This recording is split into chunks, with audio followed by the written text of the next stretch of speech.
R2-D2 was probably the most difficult voice to work on because it was the most abstract.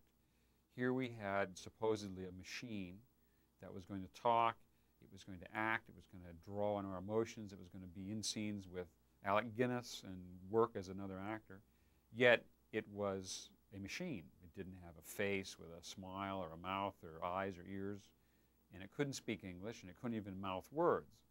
At least Chewbacca could make kind of animal sounds which you could attribute a personality to.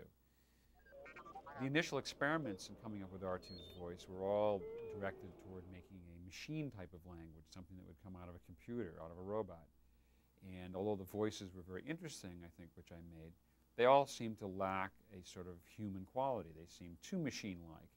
And R2 was not really just a machine. He was also this lovable little assistant robot.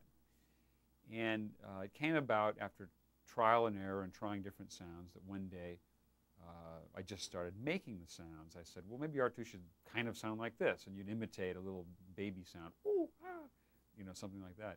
It's a sound you might have heard a little infant making when they were learning to talk.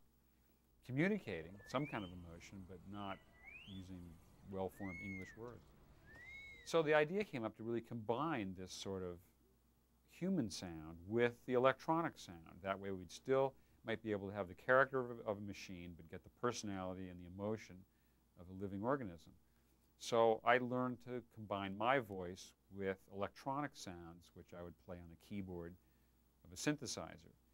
And in combining the two, I was able to get a sense of performance out of the character, and to get some emotion into the sounds that R2 made, because you could put an inflection and intonation on the voice, and yet you were using non-word sounds to communicate. So it is just a process of trial and error of getting that, and it eventually just clicked in.